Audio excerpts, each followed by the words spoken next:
So here now, Jonathan Turley, law professor at George Washington University, and Byron York, chief political correspondent for the Washington Examiner. Both are Fox News contributors, and both have followed this since day one.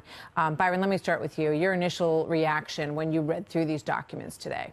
Well, it clears up a couple of mysteries we had seen in court papers released not too long ago about an August 22nd report on this, and we didn't know what it was. Now it turns out that Peter Strzok, the FBI agent who had interviewed Flynn back in January of 2017, was interviewed himself by the FBI in August, and he recalled some of those details. By the way, the original report that the FBI agents wrote about that interview, again on January 24, 2017, the original report on that was not released today. It's possible that the prosecutors gave it to the judge under seal. Probably a good idea if they did, but we didn't get to see it. So what was not revealed, as you point out, is exactly what was said between those agents and Michael Flynn at the White House. So we still don't have a record of that, Jonathan Turley. That's right. The record we have only gets worse. You know, with that clip that you played by Comey is quite unnerving. I mean, the most unnerving thing, other than what he's saying, is the thrilled reaction of the audience. I mean, here you have the FBI director who Republicans and Democrats called to be removed for his press conference during the Clinton campaign, saying that, you know what, I thought I could get away with just skipping all the protocols and rules and sending two guys over. And that really is the sort of epitaph of his entire time as a director. But it's amazing to me how really duplicitous it is. You know, he says, well, you know, if this was an organized administration, this was at the beginning of the administration, right? There was a White House counsel designee that you could speak to. There were lawyers you could speak to. And also, these filings indicate that Yates, who was the acting attorney general, was actually quite angry when Comey told her that he just sent two guys over.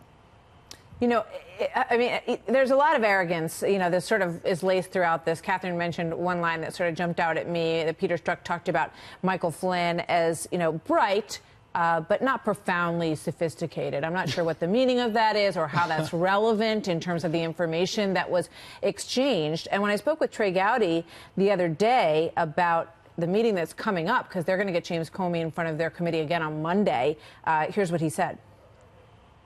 It doesn't matter if everyone else concludes he did wrong. He knows better. So that's what it's like to interview an amnesiac with incredible hubris. So James Comey didn't take too kindly to that. Here's what he tweeted. And I was worried this wouldn't be a dignified, open-minded search for the truth, which led to another tweet, which is the way things go these days, from Congressman Gowdy, who said, Director Comey, I was disappointed in what you didn't remember, but even more disappointed in what you never knew. I will see you on Monday. Byron. You know, I think the reason this case keeps getting so much attention is there's something weird going on here. December 2016 is this conversation between Flynn and the Russian ambassador. Mid-January, there's a leak about it, which itself is a big crime. There's a leak about it. Flynn denies it. And on January 24, the FBI agents come to interview him. We learned today they did not think he was lying. In March, James Comey goes to Capitol Hill and he tells lawmakers that the agents didn't think Flynn was lying and that they shouldn't expect any sort of charges against Flynn. In May, Comey is fired. The new special counsel, Robert Mueller, comes in. In August, all of a sudden, there's a new report about this January interview. And then on December 1st, Flynn pleads guilty to lying. Something is going on that we don't know about, and we still need to find out. And it's interesting to note, I remember, you know, in one of the only statements that General Flynn made after this started to unfold, he said, I have a story to tell. And when that time comes, I will tell it, Jonathan Turley. Your thoughts on that, and also on the fact that I'm not sure why there's this effort towards, you know, mitigation when the recommendation is for 0 time in jail. Yeah, if he wasn't cooperating, he would probably still get 0 time. I mean, he's a first offender. This runs from 0 to 6 months. It's doubtful that he would get any jail time in any circumstance.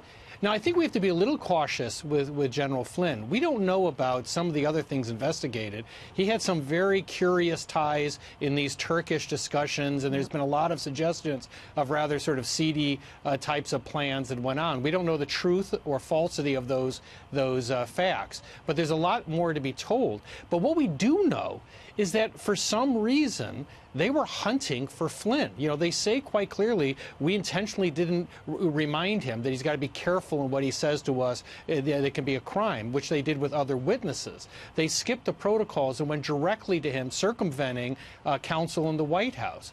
And then when he finally did say something that they thought was not accurate, they didn't raise it. They just repeated it. They didn't correct it. And so the question is, why would they be hunting for Flynn at this point? That's what's not explained in any of these filings. Well, we know that they had picked up on this intercept, that he was discussing things with Kislyak, and then they discovered that there was an inconsistency in what he was saying publicly about that. But even there, you know, the fascinating thing in what we saw today is Flynn tells the agents, well, you already know what I said to the ambassador, which seems to be a referral to the fact that he knew that he was being surveilled, or it was a wiretap on that phone. So that begs the question again, did he really intentionally lie when he assumed that everything that he was saying was being listened to by the FBI? But there was this question of why did the FBI go over and question Flynn? And one of the things we've learned in these court filings is that they did indeed suspect him of violating the Logan Act, which we've all learned about, which is a law that has never been successfully prosecuted ever in the history of the country. Because it's flagrantly unconstitutional. Thank you both. Till next time. Good to see you. Thank you. Thank you.